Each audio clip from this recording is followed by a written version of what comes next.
could not be more removed from what I study. And he shared this really nice message about having attended my talk, and at the end he said, "It really made me think." And I was like, wow, there's not like a better compliment that you can get as a scholar, right? That you've like helped someone expand their way of thinking about a population or a community that you really care about. And I realized for the first time, maybe it's my job to make other people care about the topic that I'm studying. And by creating care and interest in the community, maybe I create more public support for the progressive social policies that I care about, or the programs that I think should be implemented. So when we don't share our work more broadly, we not only silence our own voices as researchers and scholars, but we also silence the needs and the power of the communities that we work with. So the information and knowledge that we create may never reach those who vote for a certain social policy or who donate resources for the social causes that we think are important. And it may never reach decision makers who are trying to make informed decisions. Translating our work through social media and popular media and blogs and op-eds and tweets and talks like the one that our colleagues are going to give us today should be vital parts of our work. A good example of this public-facing work is a recent coalition action by the students and alumni and faculty at USC School of Social Work. So in response to an incident at their campus, they have created a coalition and they've created a really clear message that they're putting out through social media, and it's one that I think we can all get behind.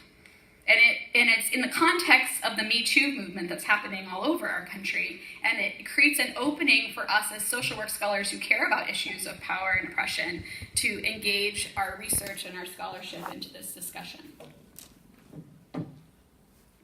There's a few simple ways that we can all start to make our work a little more accessible.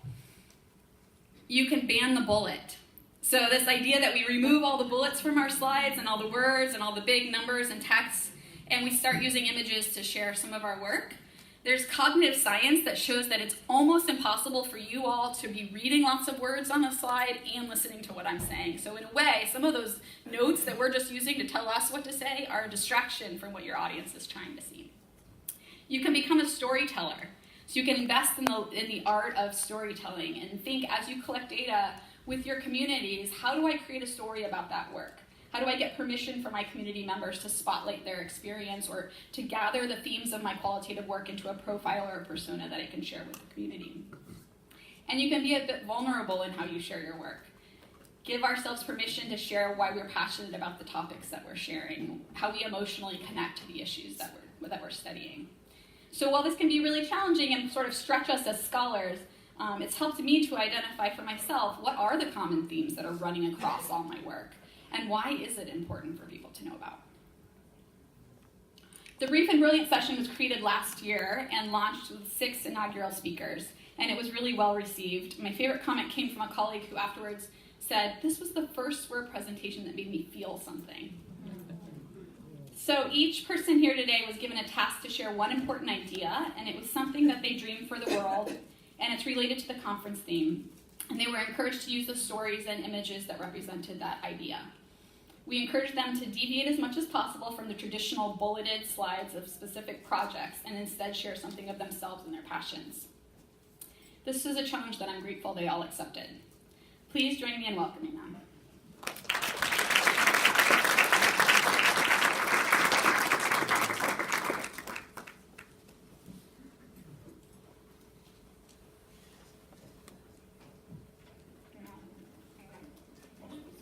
I asked if there was a last point. I'm supposed to be brief and brilliant.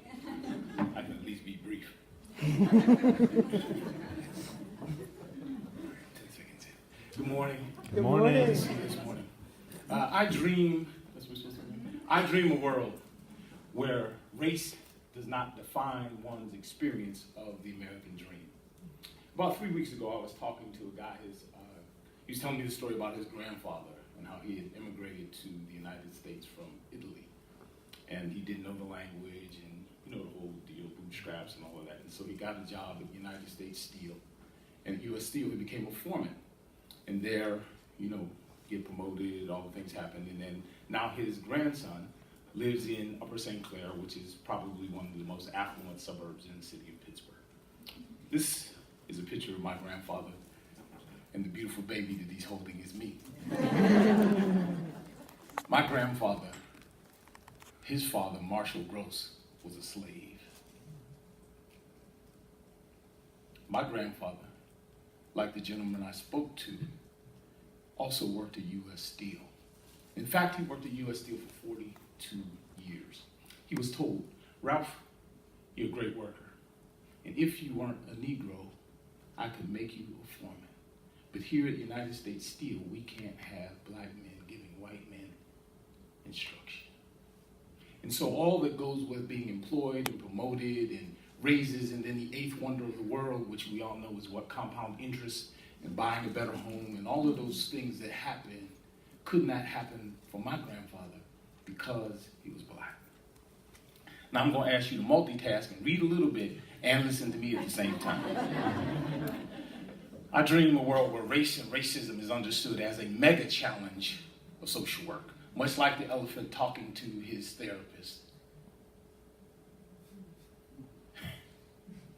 I'm right here in the room, and no one even acknowledges me. So I asked myself, where is race in the grand challenges? And so what I did was I took the text from each of the policy papers, I combined them into a single document, I loaded them into Wordle, and Wordle, as you know, takes the text and it'll make the size of the word based on its frequency. And so the question was, where is race in the 11,147 words that comprise those documents? And race and racial showed up 16 times, or 0.0001 of the text. Or where is race in the grand challenges? It's actually right there in a little small word in the corner. I dream of a world where there's not racial disparities in all 12 of the grand challenges. Show you a little data. I dream of a world where African American children are twice as likely as white children to die as infants because we're concerned about healthy outcomes for children. I dream of a world where there are no race gaps in the leading causes of death because we want to close the gaps in health. And the leading causes, which include heart disease, cancer, and homicide, those are the causes where we find the largest disparities by race. I dream of a world where African Americans' lives would be as long and as productive as white Americans. We still live 4 or 5 years less, and for black men it's even more than our white colleagues.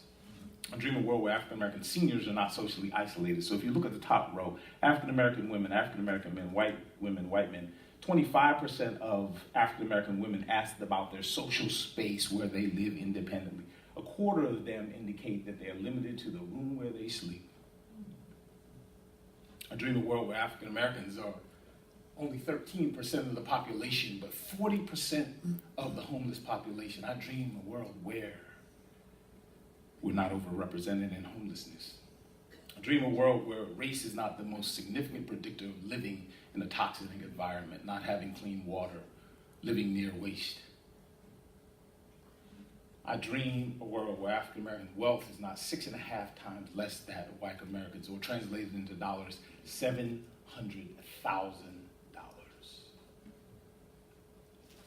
I dream of a world where African Americans' income would not have declined over the past 16 years.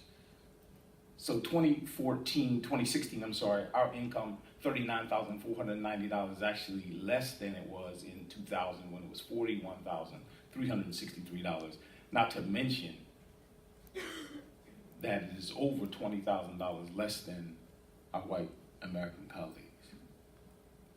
I dream a world where African Americans are not 30% less likely to own an asset like a home.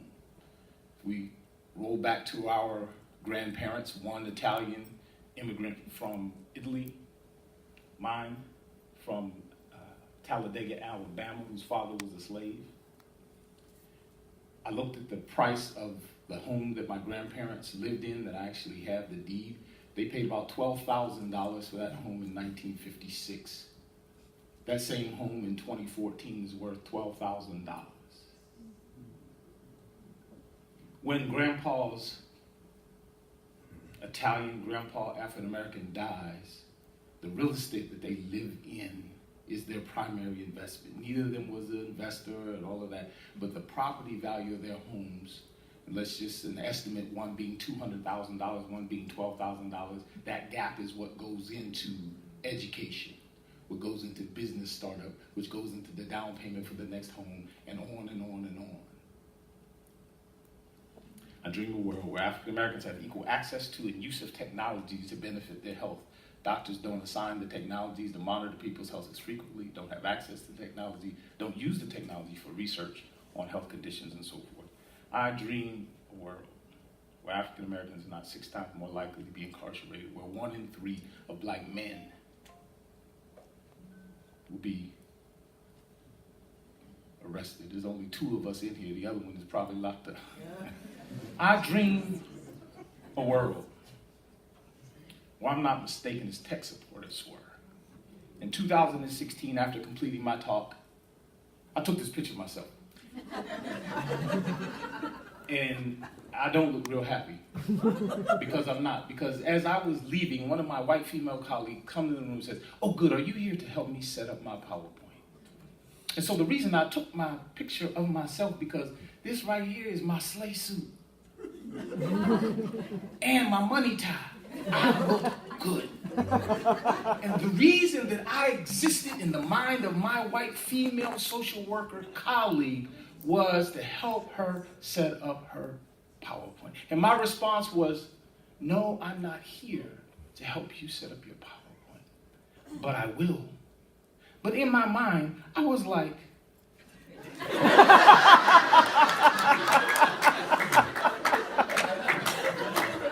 for real? I dream of a world where we work together to achieve equal opportunity, equity, and justice. My question for you is, are you up for the challenge? 8 minutes.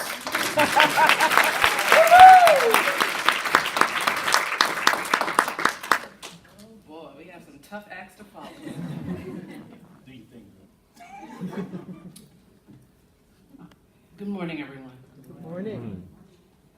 So, I dream a world where the witnesses to black male pain are brave enough to speak up and act on their behalf. So not too long ago, I read a book by Bell Hooks. It's called Where We Stand. And if you've ever read this book before, you know that it's about the U.S. class system. And it's hard to talk about the U.S. class system without seeing just sprinkles of race and gender with every turn of the page in this book. And for example, there's a section in the book where Bell Hooks says, "I am a witness to male pain." And I remember the moment I read that and how I felt on the inside. I said, that is me. That is who I am. I am a witness to male pain. And not just any male pain, but black male pain. And in this book, Bell Hooks, she really embraces this position as a bystander to the pain that boys and men experience on a daily basis. So what does it mean to be a witness to black male pain? It means standing on the outskirts and watching what happens in their lives, witnessing, waiting, seeing their turmoil, their pain, their exposure, their vulnerability. Just watching from afar, keeping a distance though, right? For your own protection, or sometimes maybe for their protection. So for as long as I can remember, I have been a witness to black male pain. Growing up, I can remember looking back over my childhood and thinking to myself, growing up with a father who had depression was life-changing for me. And to have a mother and a father who've stayed married for, multiple decades, having my father present was so important, but there was an emotional absence that we experienced on a daily basis, and that's what depression did to our family. So first as a child and then as an adult, I really didn't know that growing up with a father who had depression would have such a large impact on my life. I just sort of asked the questions and wanted to know more about what does it mean to be a black man? What does it mean to be a black man in America? And what does it mean to be a black man in America who's suffering from a mental health disorder? And so that really changed everything for me. I just found myself asking more and more questions, and I ended up here. And speaking of questions, did you know that black men tend to adhere to more traditional masculine norms than men from other racial groups? And by masculine norms, I mean things like stoicism, dominance over women, control, power. Think alpha male, right? So is that a problem? Is that a bad thing? No, it's actually not a bad thing. Except, research also shows that Black men who tend to adhere to more traditional masculine norms also have poorer mental health than men who don't. So you see, that's the problem. The problem is if Black men are unwavering when it comes to their masculine norms, and they tend to adhere to traditional masculine norms, then they tend to have poorer mental health than men of other racial and ethnic groups. So they are suffering on a daily basis because they're holding themselves so tightly to these rules, to these definitions, how society sees them as men. So I think we can all agree on one thing today. I think we can agree that Black men get a bad rap, right? They really have a hard time in our society. You know, many Black men tend to grapple with their own definitions of mental health, believing just as many other communities of color that when it comes to mental health, you have two options. Either you're crazy or you're not. Now that can be tough, that can be confusing and challenging for Black men because if they experience an emotion that falls outside of those two options, that leaves them even more confused. And then I think the same can be said for manhood, right? Many Black men believe, just as their fathers and their grandfathers did before them, that when it comes to manhood, you have two options. Either you're a real man or you're not. So in my eyes, the dilemma is clear. So I have to ask myself, how does a Black man who is experiencing mental health challenges, how do they maintain a persona that on one hand really just diminishes the ability to ask for help, but then on the other hand holds so strongly to these ideas of control and strength and power that really derives from traditional masculine ideologies? So as for me, I am convinced that efforts made to improve the mental health and expand the masculine ideologies of Black men is going to help them, it's going to help their communities, it's going to help the nation as a whole. But I think it's up to us to really make a change and really to do something about this, right? There is a need for more settings where Black men can come together and they can talk with each other and they can disentangle what's happening in the world around them with regard to mental health, masculinity, and I would even add social support. So I can say that as a witness to Black male pain, I owe it to Black men to not stand in the shadows. And I would even go as far as to say, I want to dedicate my career to this. I want to dedicate my career to understanding as much as I can about the mental health of Black men and really doing what I can to unpack the stereotypes that society is putting on them to really make their lives better. Now, it's not just about Black men, okay? Now that is my passion, that's what I care a lot about. But advancement in this area, it does more than help Black men. It helps those of us who want to help boys and men of all races improve their lives. I think there's so much that we can do in this effort. And so if we can do more to just understand the experiences that they're having, do more to create interventions to maybe promote their health in so many ways, I think this is our impact. This is social work's impact on this work. And my friends, this is where we are. And just like the book by Bell Hooks, this is where we stand.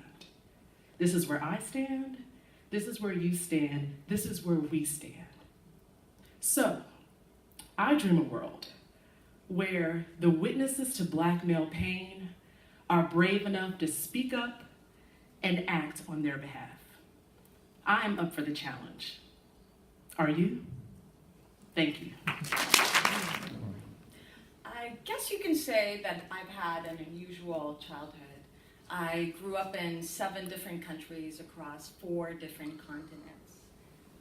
And I was born in Japan, actually, to Indian parents, and nicknamed Junko after the great Junko Tabai, who was the first woman to climb Mount Everest. Unfortunately, I wasn't much of a climber, like my namesake. Still not much of a climber, in fact, very unathletic. Yes.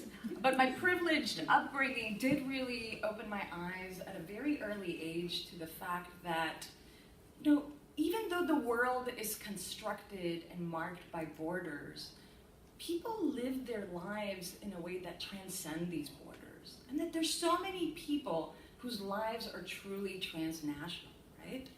And for the 43 million immigrants in the United States, immigrants like myself, these transnational connections are really what sustain us, are really what sustain our well-being. But what happens when there are policies that ignore such realities? When there are policies that privilege some but mark so many others with marginalizations? Over the last decade, my work has focused on the behavioral health of Latino immigrant day laborers. I've conducted hundreds of interviews with men like Jorge, who come to the United States, often alone, to support their family, to work in construction or demolition, work in an unregulated market that is often consists of dangerous and difficult jobs rife with workers' rights abuses. And throughout these difficult times, my research has found that the most significant factor that helps these men sustain their well-being is their connection with their family. As Jorge shared with me, every cent that I earn, I battle it for them. Whatever comes my way, I endure. Men like Jorge have many struggles as undocumented workers. Often they're perceived to be outside of the protection of the law and labor standards. They often stand in public street corners or at Home Depot for days, weeks sometimes, looking for employment. And as they stand outside exposed to the harsh climatic conditions, they're often exposed to security guards who may harass them. They may be exposed to suspicious stares by their community members or neighbors who may look at them as vagrants. They may even get tickets for loitering. And when a job comes by, they're often exposed to really unsafe conditions where they may not be given safety equipment, safety training. They may not even be given a bathroom break, right? And when they complete this job, they may often encounter a situation where an employer may say, I don't want to pay you. And in fact, 1 out of 5 day laborers every month experiences this. These employers taking advantage of the fact that these men, undocumented men, have a fear of authorities, have a deportation fear that gives them this sort of vulnerability. Or they may get paid and may get dropped off at an unknown location, carrying the cash of their earnings, and then they may be targeted for victimization and robbery, as they're perceived as walking ATMs. This is a term coined by a national reporter, really speaking to the prevalence of crimes against immigrants and this perception that immigrants carry large amounts of cash, yet they're afraid to report crime to the police, making them easy targets. They know that one is undocumented.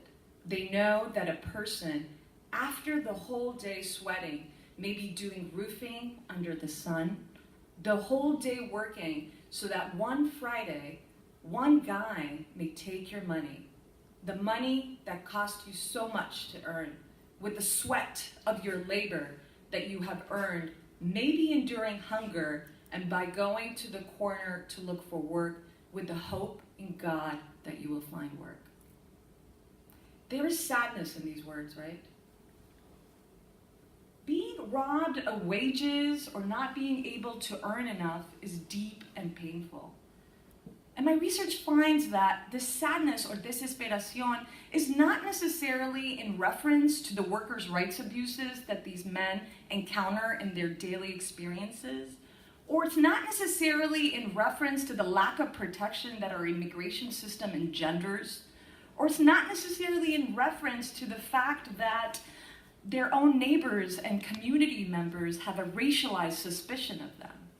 But really, for Jorge and many men like him, it's about the fact that earning money is a process of supporting family.